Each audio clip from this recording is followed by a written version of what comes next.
My mother dumped me at a shelter after paying her boyfriend $20,000 to take care of me. 20 years later, I forced her to stand in front of a gallery full of strangers and answer for what she did. My voice sliced through the gallery like a blade, steady but heavy with truth. I held the microphone tightly, my eyes scanning the sea of faces gathered for my photography exhibit. The air thickened. Silence blanketed the room. Not even the soft clink of a champagne glass dared interrupt. She was somewhere in that room, the woman who brought me into this world. The same woman who left me behind like forgotten luggage at a bus stop. When I was 10, she dropped me off at a shelter and never looked back. Gasps fluttered across the audience like a ripple on still water. Head swiveled. Eyes darted from corner to corner, hunting for the ghost in my story. Then I saw her, far back by the champagne table, dressed impeccably, her flute frozen mid-air. We locked eyes. And time, just for a heartbeat, stood still. "Mother," I said, my voice echoing through the speakers, clear and undeniable. "Why don't you come forward and explain why you really left me behind? Tell us, was it worth it? Was I worth so little?" The crowd parted like the sea under divine command. All eyes zeroed in on her. And there she stood, the woman who had haunted my dreams and destroyed my innocence, her porcelain mask beginning to fracture. My name is Avery Morgan Bennett, and this is the moment I finally faced the past and demanded it speak. I was raised in a tiny apartment on the quieter edge of suburban Milwaukee. It was just me and my mother, Natalia. She was 29, a single parent whose smile faded a little more each year. My father? Nothing but a name typed in faded ink on my birth certificate and a blank space in every memory that mattered. Natalia spun different versions of him, like bedtime stories. If she was in a good mood, he was a free-spirited musician who couldn't be tied down. If she was angry, he was a selfish businessman who denied I existed. Somewhere between those contradictions, the truth vanished. When I was 7, everything started to unravel. A car crash left Natalia with a crushed hip and a prescription for painkillers. What began as healing quickly became dependency. And then it became something worse. Some days, she braided my hair, helped with math homework, made my favorite boxed mac and cheese.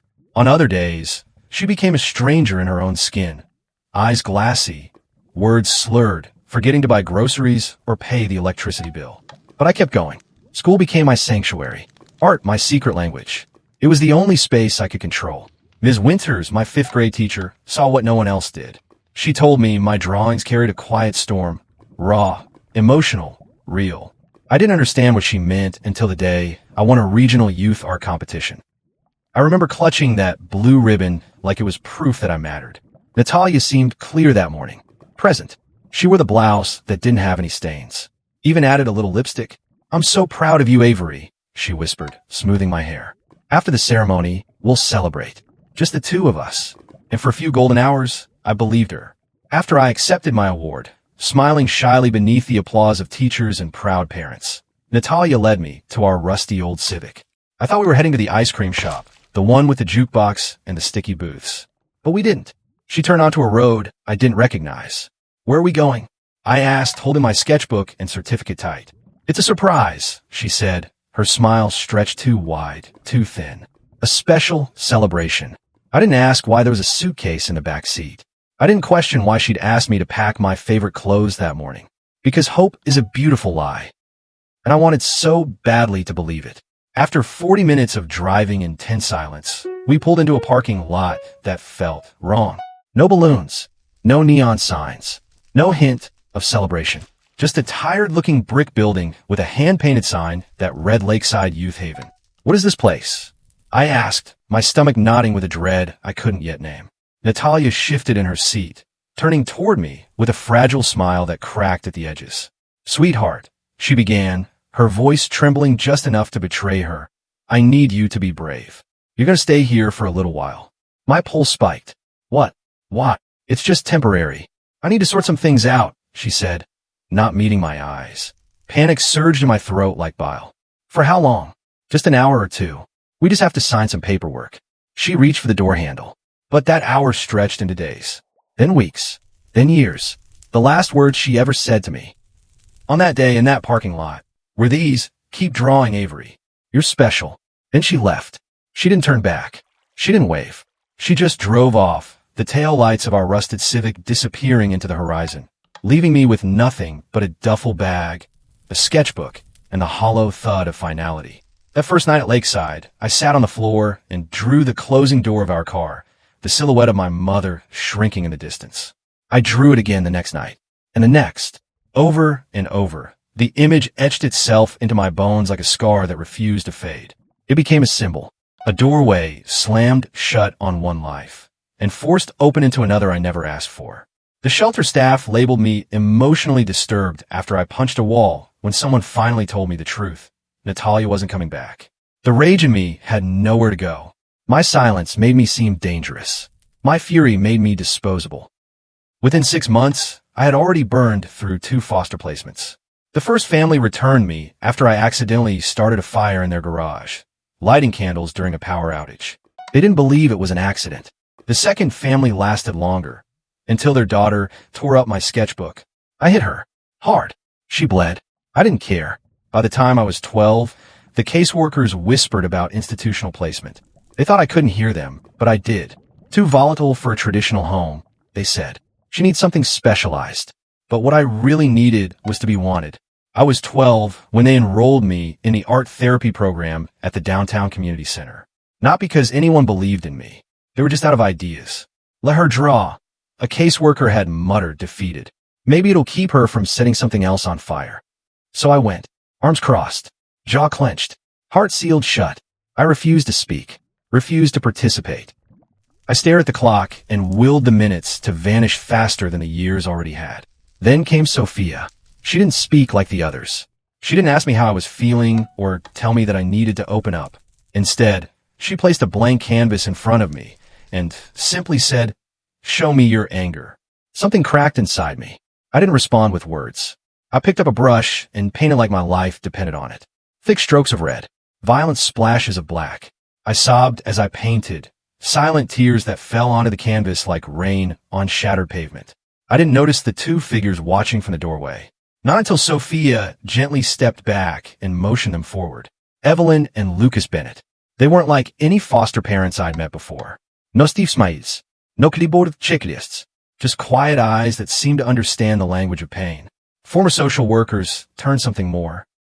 They had walked away from the broken system and built something of their own. Creative Haven, a community art space for kids like me. The ones nobody knew what to do with. Your pain is speaking, Evelyn said gently, studying my painting. But it's speaking a language others need to hear. 3 weeks later, I moved into their apartment, an old converted warehouse above the art center. It wasn't pristine or orderly like the suburban homes I'd been passed through. It was chaotic, lived in, beautiful. Paintings covered every wall. Books spilled off every shelf. Musical instruments leaned in corners like sleeping friends. And just beneath us, the hum of voices and laughter and creation echoed from the studio below. "This is temporary," I said the first night, defensive as ever, my suitcase still zipped. "I don't stay anywhere long." Lucas just smiled. "Then we'll make the most of the time we have." They never tried to replace my mother.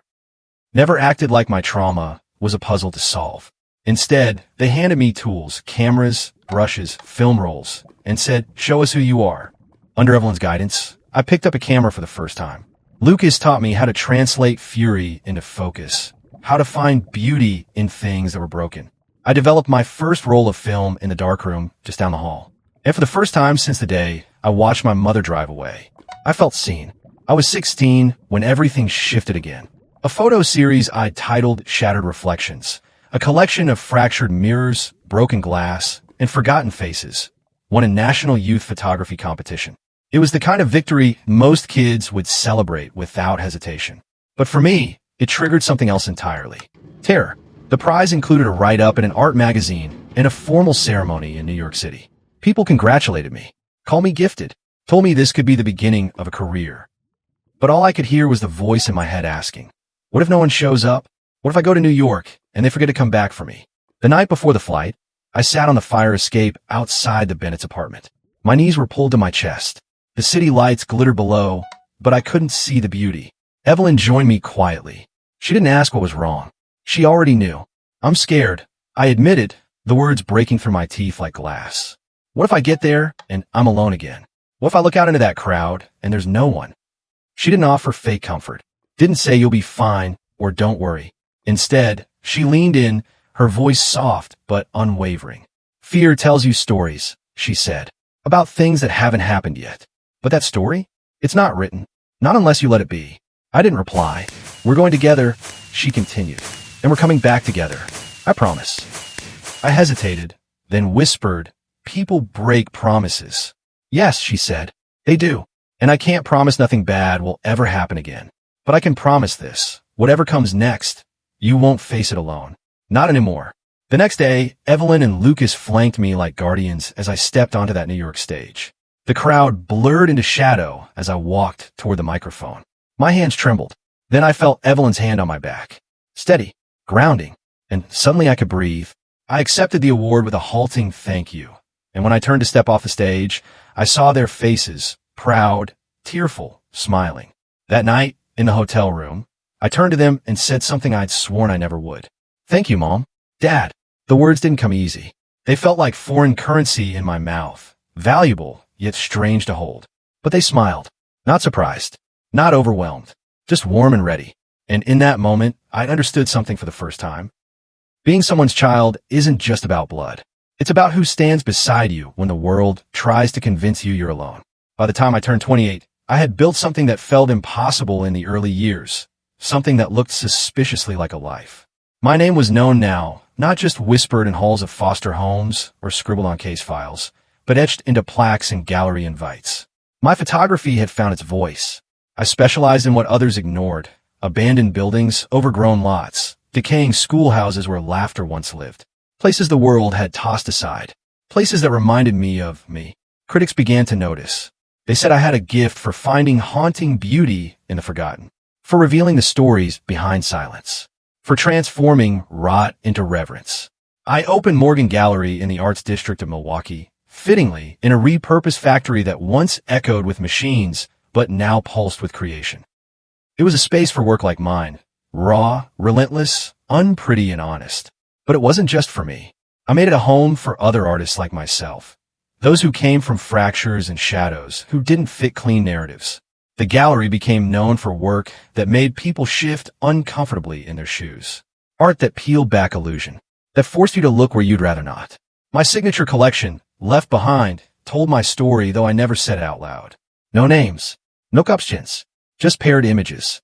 A teddy bear lying beside a wildflower, pushing through concrete.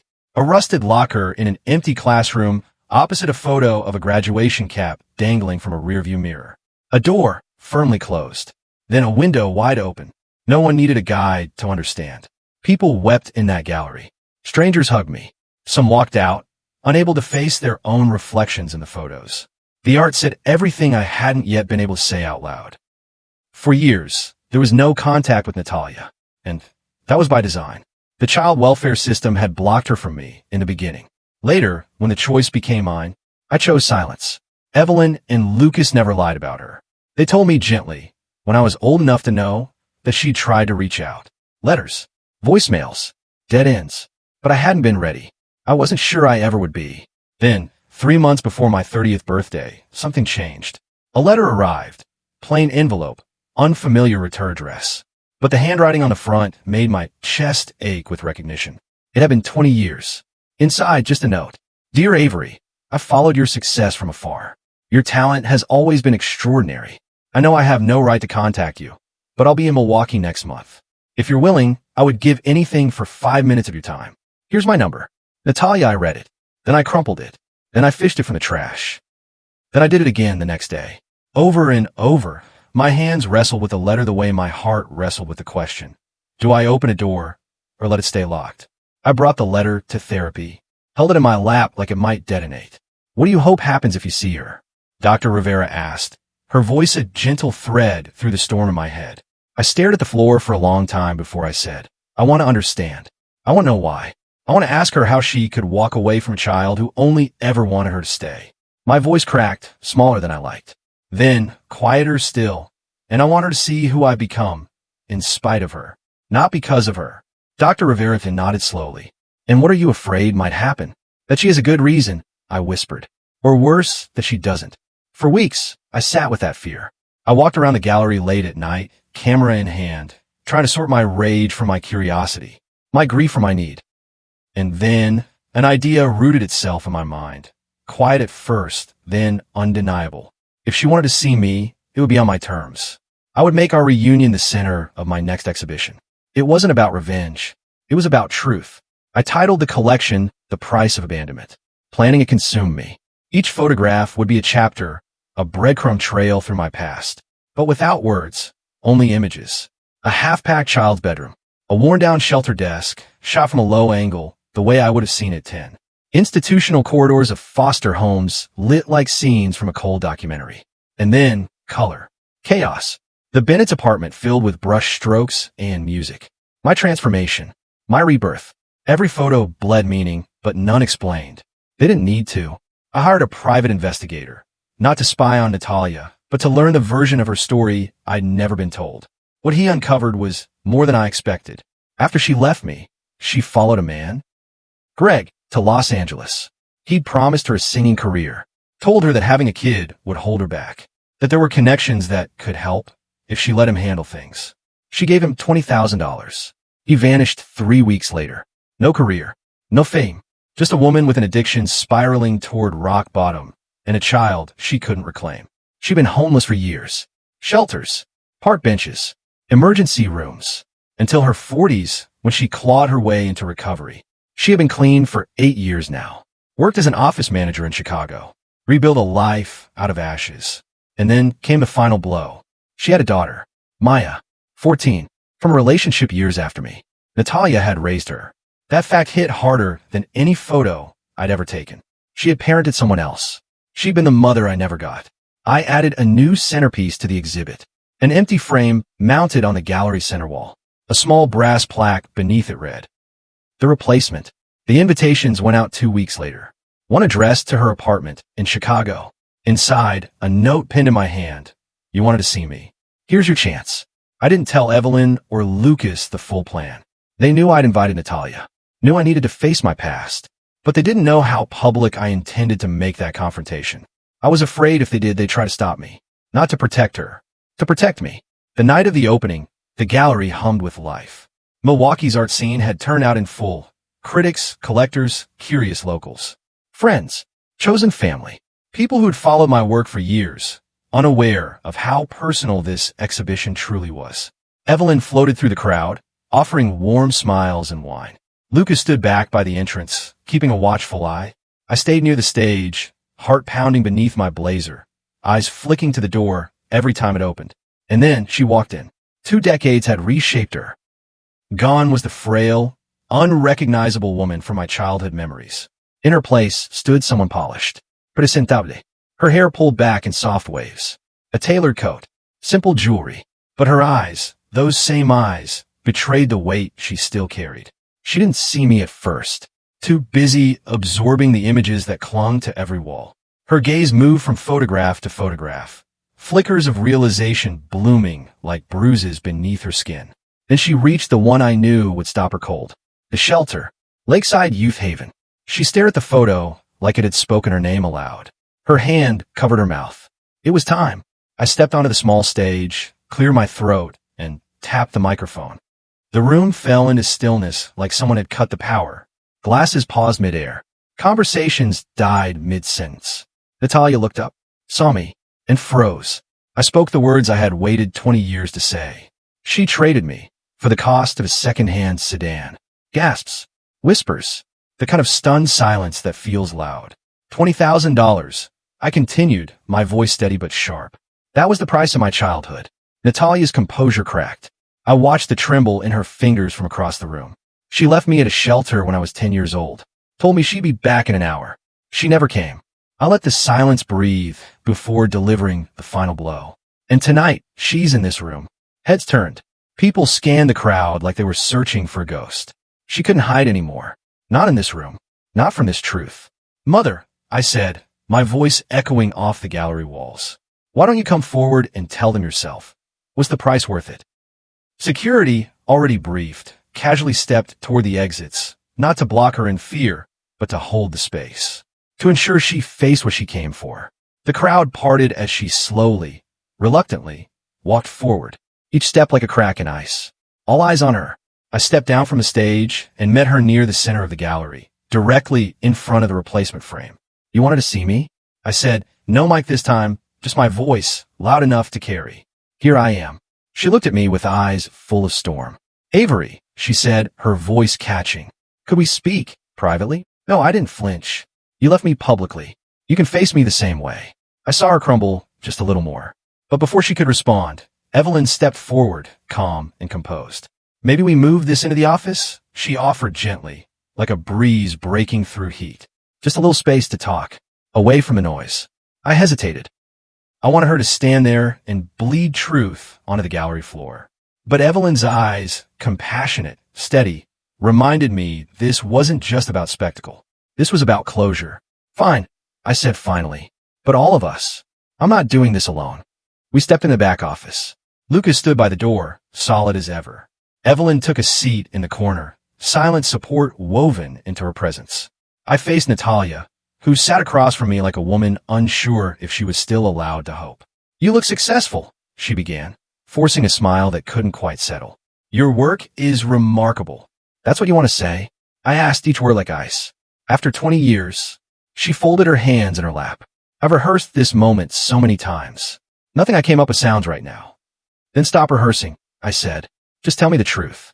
Tell me the truth, I said again, my voice low but laced with every year I'd spent waiting for it. Natalia looked at me, her hands trembling in her lap. Is that what you think? She asked, her voice fragile. That I sold you? Didn't you? I asked, my stare unflinching. $22,000. You handed me over and disappeared. For what? Some guy in a dream. Her lips parted, stunned. You know about Greg. I know everything, I said, sharper now.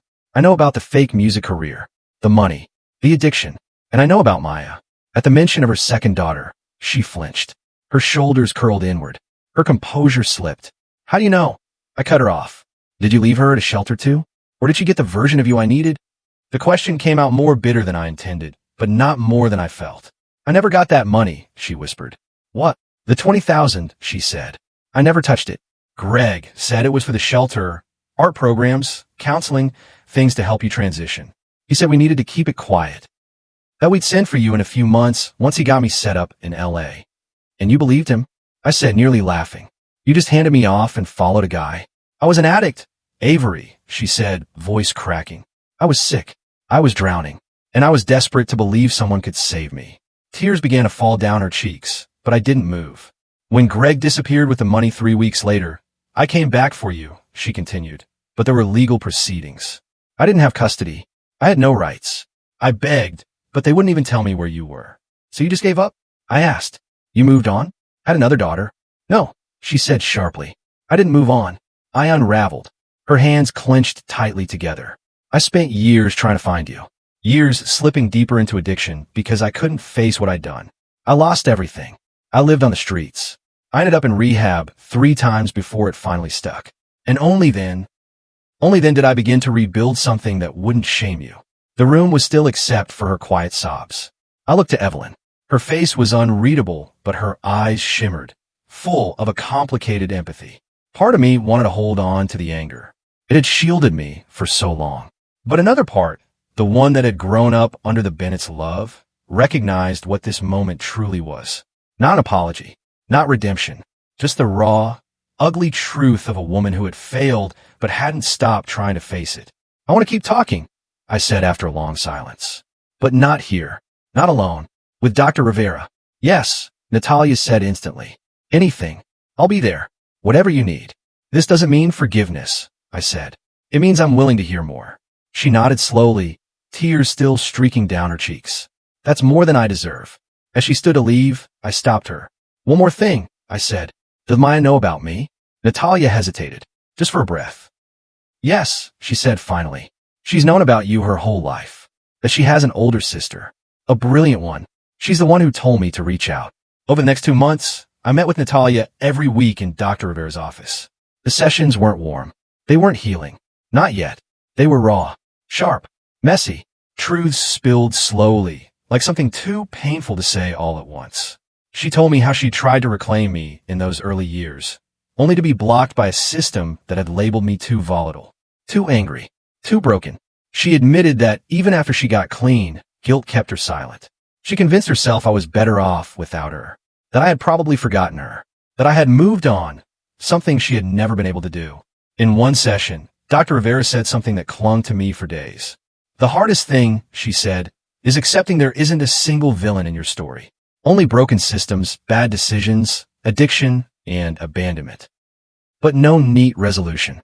No one moment that explains everything. It was true. Natalia hadn't just failed me. She failed herself too. But that didn't erase what she'd done. The most difficult session came when we talked about Maya. Natalia had met Maya's father in rehab. They'd stayed together long enough to build something solid, something safe. And when Maya was born, Natalia was already 2 years sober. She had a childhood, Natalia whispered, with stability, with bedtime stories, school pickups, holiday photos, everything I couldn't give you. So Maya got my mother, I said, the words tasting like rust on my tongue. You were capable of being that, I continued, but not for me. I can't undo that, Natalia said softly. But not a single day has gone by where I haven't wished I could. It was that night I finally said yes to meeting Maya. Not because I was ready, but because curiosity had begun to overtake anger. We arranged a simple lunch at a cafe near the gallery. Evelyn came with me, not as a buffer, but as a lifeline in case the ground gave out beneath me again. When Maya walked in, I froze. She looked like a younger version of Natalia, but her posture, her energy, her confidence, none of it felt familiar. She moved through the room like someone who had never been told she was unlovable. Her eyes lit up when she saw me. She didn't hesitate. She wrapped her arms around me in a hug I hadn't expected. I can't believe I'm finally meeting you, she said, grinning wide-eyed. I followed all your exhibitions. Left Behind made me cry like ugly cry. During lunch, she chatted effortlessly about school, her friends, her own photography. She even showed me her digital art portfolio on her phone. And it was good, genuinely good, full of color and ease and joy. A window into a life I never got to live. I nodded, smiled, responded when I could, but inside, my emotions were tangling fast. Hope, sadness, envy. Then she pulled out her phone again. Want to see some baby pics? She asked. Mom keeps photo albums by year, super organized. I froze. Photo after photo flickered across the screen. Maya on a swing. Maya in Halloween costumes. Natalia smiling behind a birthday cake. Christmas trees. School plays. Sleepy-eyed mornings and snow days and everything that had been stolen from me. I felt the sting in my eyes before I could stop it. Excuse me, I said quickly, rising from the table and making my way to the restroom. I pressed my back against the cool tile wall and tried to breathe. She got all. The mother I had needed. The home I had dreamed about. The love I'd once begged for. Evelyn found me there, waiting in silence until I could speak. She got everything I didn't. I finally said, yes, Evelyn said softly. And you don't have to pretend that's okay. When I returned to the table, Maya looked up quickly, her smile dimming as she saw my face. Natalia, too, had gone pale. Her eyes flicked nervously between the two of us, reading the room without needing a word. I sat down slowly. There was something I needed to say, and I couldn't leave without saying it. I looked at Natalia first. You didn't fail at motherhood, I said, the words tied in my throat. You failed at being my mother. Her eyes filled instantly. She nodded, a single, broken gesture. I needed to say that out loud, I continued. Not to hurt you, but because I've been carrying the weight of wondering what I did wrong. And the truth is, I didn't. Natalia reached for a napkin, but said nothing. Her face was already soaked in quiet grief. Then I turned to Maya. None of this is your fault, I told her. You didn't ask for any of it, and you didn't steal anything from me. But I need you to know, this is complicated for me. She nodded, eyes wide, not with fear, but understanding. I'd like to get to know you, I said, voice softening. But I'll need time and space. I understand, Maya said quickly. Whenever you're ready, I'll be here. Her grace hit me harder than her innocence ever could. Over the following months, Natalia and I didn't rush anything. There were no dramatic family dinners or tearful reunions staged for resolution. Just quiet, cautious steps. We met every few weeks, always with Dr. Rivera present. We didn't rehash the past so much as re-examine it, searching for truth beneath the wreckage. Some wounds still bled when touched, but others began to scar. With Maya, it was different. Natural. Easier, somehow. We texted, shared art, sent each other photos and playlists and book recs. Slowly, our conversations became consistent. One weekend, she visited Milwaukee again, this time without Natalia.